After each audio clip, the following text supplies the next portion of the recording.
Again, my name is Kirsten. I'm really excited to be here with you guys tonight.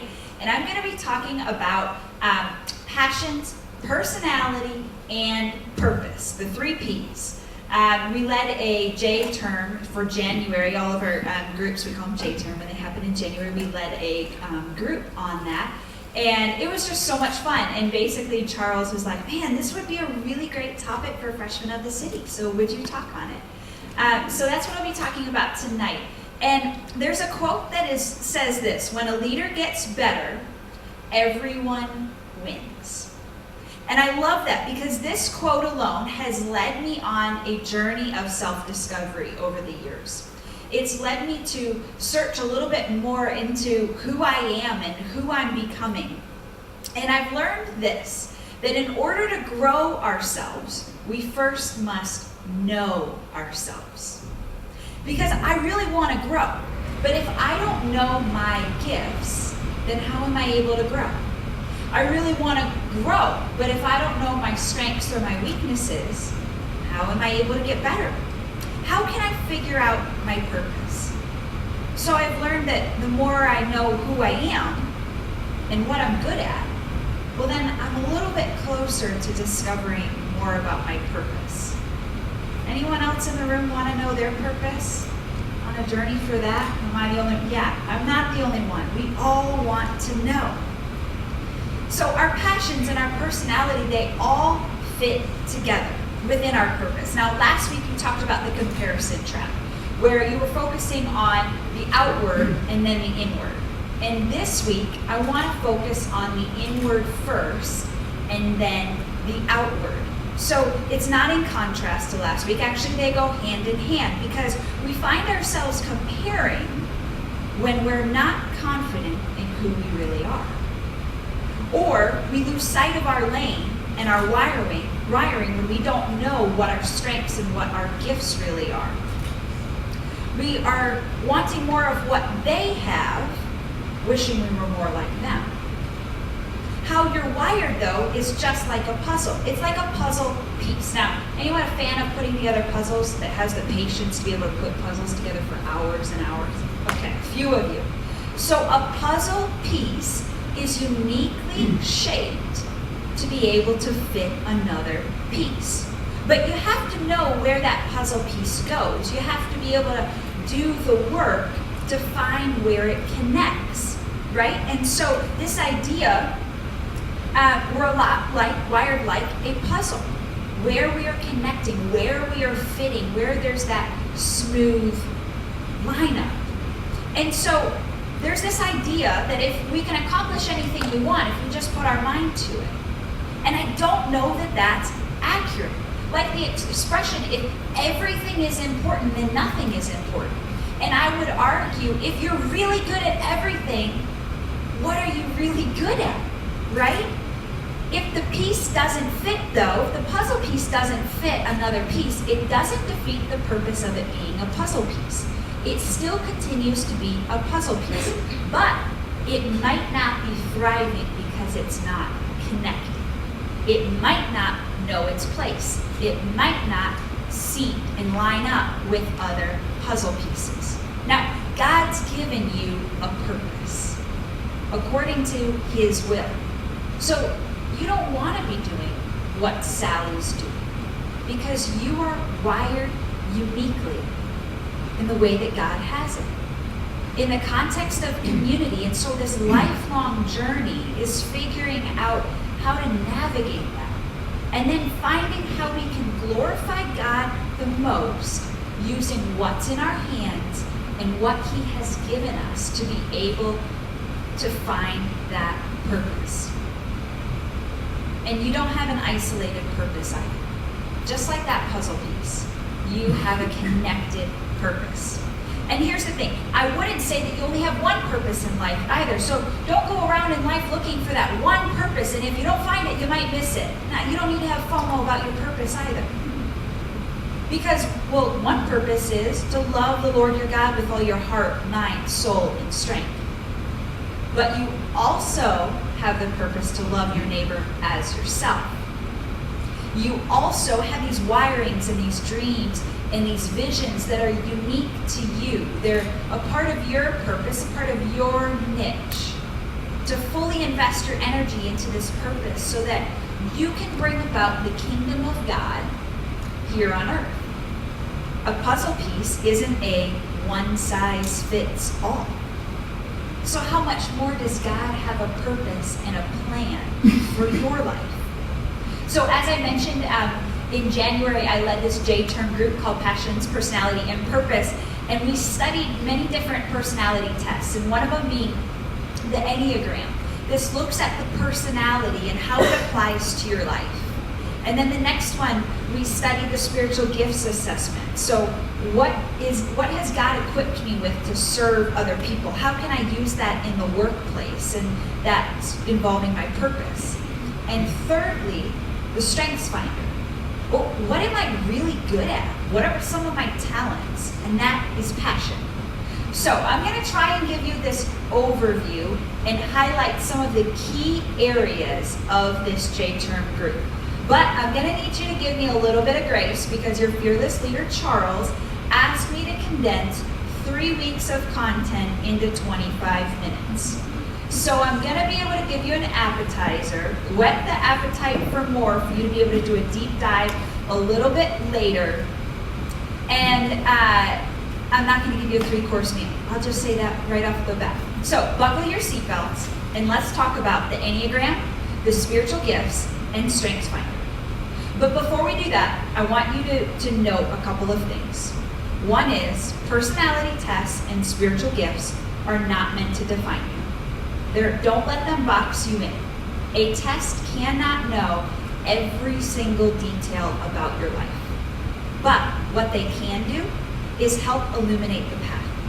They can also help you become more self-aware so that you can see a little bit more clearly through maybe lenses, if you want to view these gifts as lenses or these tests as lenses. They help us have handlebars as we try to navigate and discover, well, who are we and who are we becoming in the process? And there's this quote that says, the more self-aware you are, the less damage you will do to yourself and others. So let's talk about the enneagram, the personality test. I want you to think of the first night you came to Freshmen of the City. So close your eyes for a minute and think about week 1, when you walked in. Maybe you are getting a waft of the pizza, maybe a pizza for week 1. Maybe you've just gotten off of work for a really long day.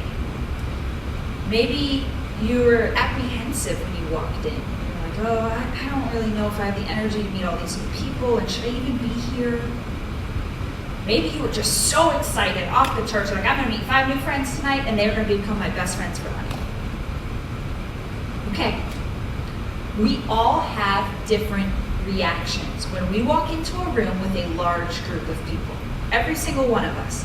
And that's part of the enneagram. So I know about myself, when I walk into a large room and with a large group of people, I always go to the back, without fail. So I was actually at a conference last month with the rest of our small groups team, and I swear that they did this on purpose because they know my personality.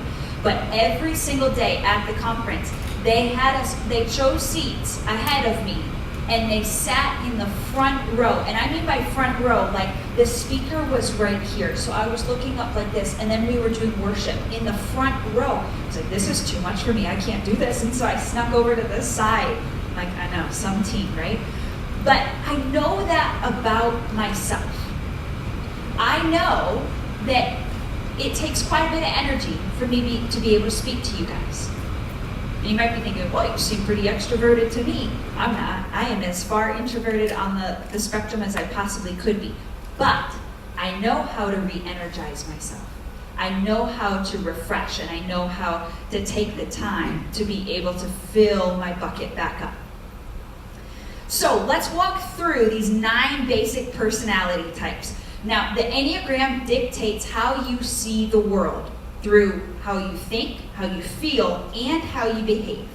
And you'll see that you can probably relate to all 9 of them to some degree, but researchers say that really one of them is your dominant type. Also, People don't change enneagram types throughout their life. Like, oh, I'm a 1 now. Oh, now I'm an 8. Oh, now I'm a 3, based on how you feel when you wake up in the morning. It doesn't work like that. Nor are there masculine versus feminine types. No, it doesn't work like that either. They all are unique. And none are better than another. Now, don't you guys be comparing. We already talked about that last week. They're all unique. And you might end up with more than one when you actually take the test, which I think you guys will have the chance to take that tonight. But you might end up with one as your dominant and then a close tie, which might serve as your wing. So there are all these unique mixtures and makeups. Now, I want to walk through each one. So type 1 is often referred to as the reformer. Type 2 is often referred to as the helper. Type 3 is the achiever. Type 4 is the individualist. Type 5 is the investigator. Type 6 is the loyalist. Type 7 is the enthusiast. Type 8, the challenger. And type 9 is the peacemaker. So I'm a 5, I'm an investigator. It means I really like research and analytics and I love data. But I also have a 6 wing. So I also have some loyalist mixed into that. And I know that this is a super fast overview because you guys are probably thinking, well, tell me more about 1, tell me more about 2. And I promise you that you will be able to do a deep dive of these with some resources we have for you guys. But also, if you want to write the name of this book down, this will be your best go-to resource.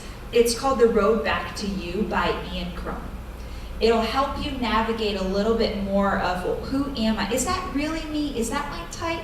And he walks through each type. And then the next slide is just something really fun.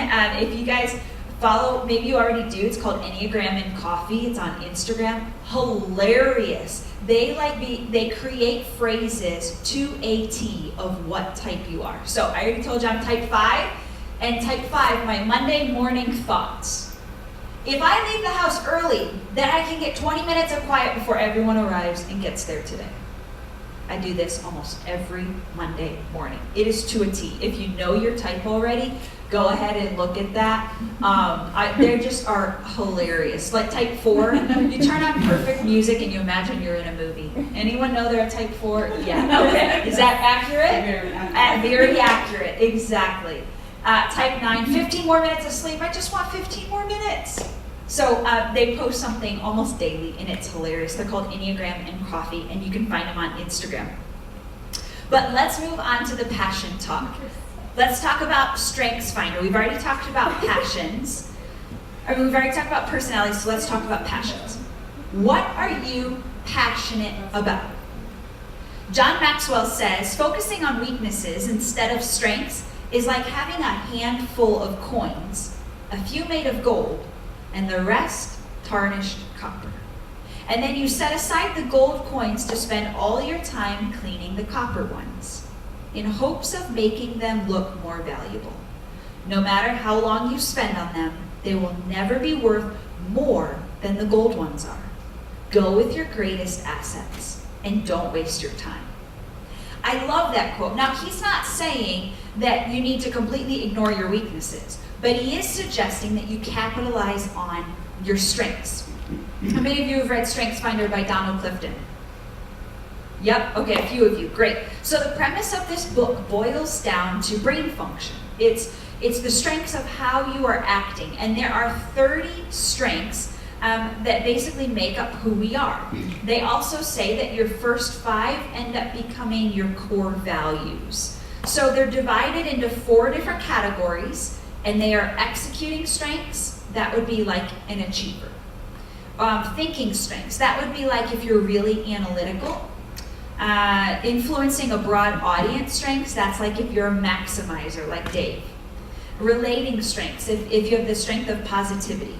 And then there's a list of all of the strengths on this slide. So achiever, belief, consistency, deliberative, discipline, focus, responsibility, restorative, conversation, analytical, context, futuristic, ideation, input, intellection, learner, strategic, activator, command, communication, competition, maximizer, self-assurance, significance, woo. Anyone know if they have the strength of woo? Woo! There you go. Adaptability, connectedness, developer, empathy, harmony, includer, individualization, positivity, and relator.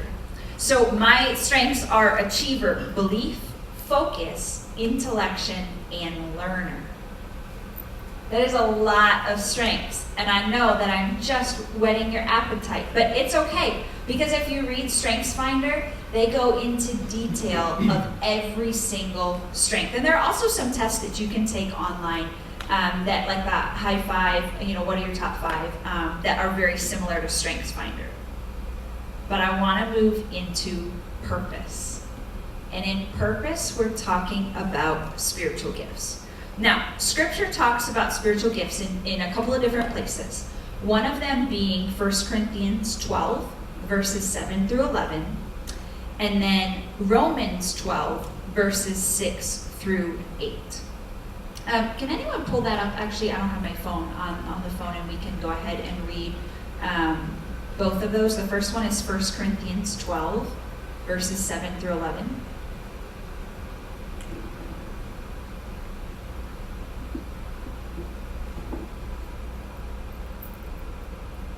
And then the next one is Romans 12, 6 through 8. If someone will grab it. You have the first one? I have the second one. Oh, someone have the first one? 1 Corinthians 12, verses 7 through 11. 7 through 11. All right. Let me read that one first. That'd be great. All right. A demonstration of the Spirit is given to each person for the common good. A word of wisdom is given by the Spirit to one person. A word of knowledge to another according to the same Spirit. Faith is still another by the same Spirit. Gifts of healing to another in one Spirit.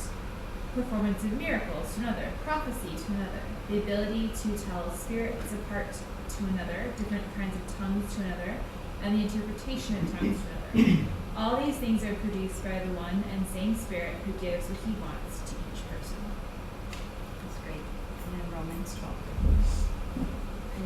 We have different gifts according to the grace given to each of us. If your gift is prophesying in accordance with your faith.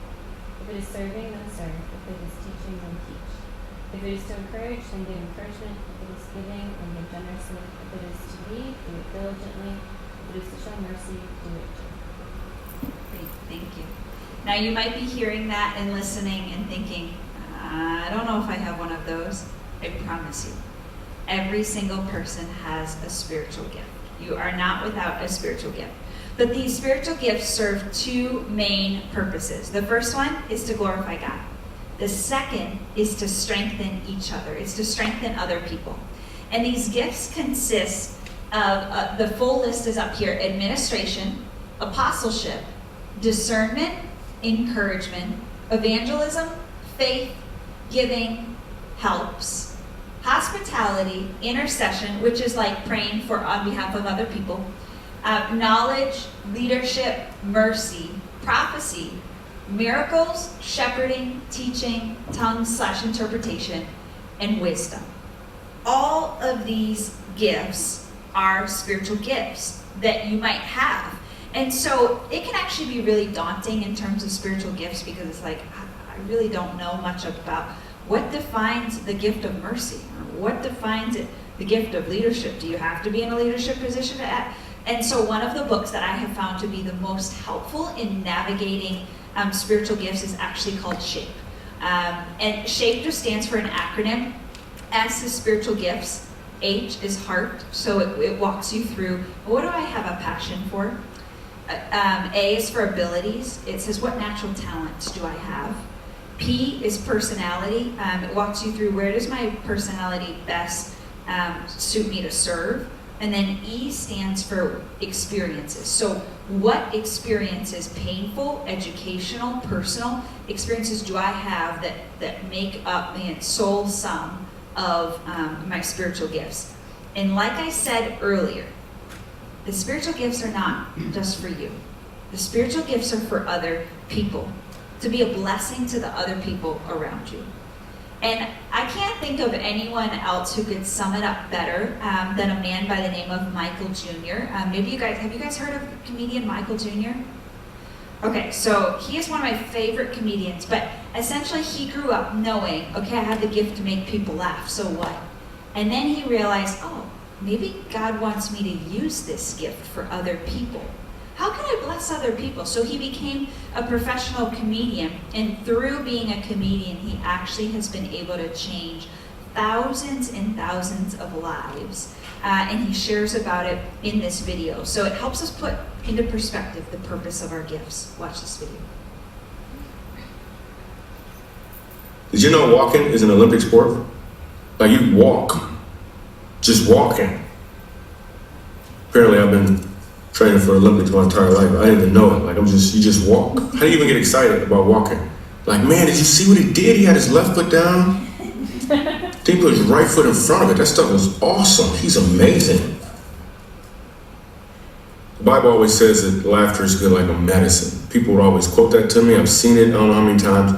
And then one day God said to me, if it's a medicine, why don't you take it to the sick? That is one of the hugest revelations that I've had since being a Christian. Because I've done comedy for years now. I've been on all of the late night TV shows. I've had a great time, but it wasn't until I made a shift from getting laughs from people to giving them an opportunity to laugh where everything changed. Because now this gift that I have, it's not about me getting, it's about me giving to others. I did a show in Montrose, Colorado, a place called the Dolphin House. Now the reason it's called the Dolphin House is because they take care of abused children. Dolphins, whenever a dolphin gets hurt, other dolphins swim around it to protect it, so until it's better. They take care of children who are being abused by their parents who are on drugs. And I walk in there and I get the stories of these kids. And this grandmother tells me about her grandson who is so afraid of his mom, like everywhere he goes, he wears a Spider-Man costume. Like everywhere he goes.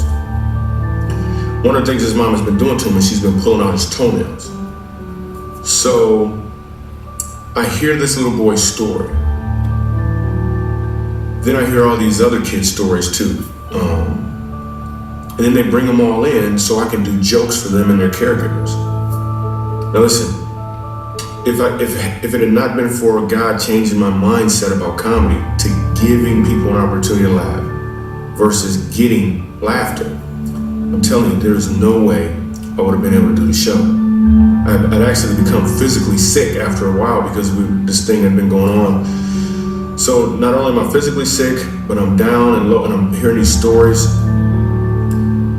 But I have to do the show because these kids need to laugh.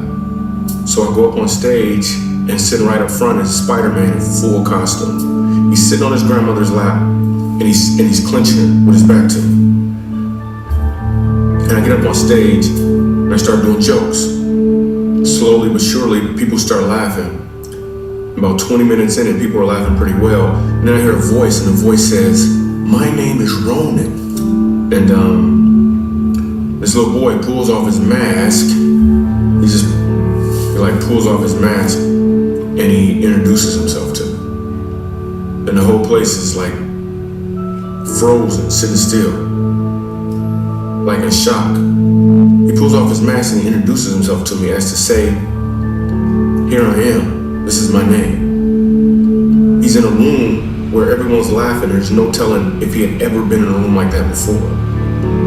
And suddenly he felt free enough to take off his mask. And I can't help but think every time I do a show, whether it be late night TV, whether it be at a church or wherever, that there's probably somebody in the room on some level that could be taking off their mask. It's not about me getting the laughs from them. It's about me showing up with my gift, being willing to give it to the people. Because if I have a gift, my job is to present it to the people I feel like should have it. If they don't receive it, it doesn't matter. I've still done what I'm supposed to do. My job is to bring the funny fully and wholeheartedly, because someone in that room needs to laugh. They're going through a hard time, or they need some sort of revelation that may come about because I've opened up a room of laughter. So that's my assignment. That's what I'm about. That's what I want to do. That's why I love to bring the funny. You should never argue with your wife, because if you win, you are married to a loser. That's so funny. That is awesome. I love that line. He says, you are to show up with your gift. You are wired uniquely. You have a purpose. You have a place. God wants to use your gift and your purpose to help other people, to be a blessing for other people. We all have a purpose. We all are puzzle pieces that connect and find that place in community where we just fit right in, and it's like, this is what I was made to do. Once we figure out who we are, once we figure out who we are becoming, and how to give God glory the whole way through it, we will thrive. As soon as we are able to figure out what is our passion, who are we in our personality, and what is our purpose. So, a couple of takeaways from tonight that I want you guys to be thinking through. One, what are some new things that you need to step out and try?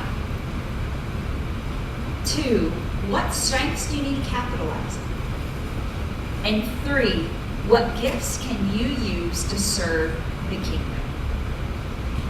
We have a full list of resources for you guys, podcasts, and a couple of the books that I mentioned from tonight. You'll just be able to dive in a little bit deeper, more than the appetizer that I was able to give you. Charles is going to send that out via email. So make sure that you check that out. And I think you guys are going to break up into groups and you'll be able to actually take one of the 3 tests tonight. Thank you guys so much.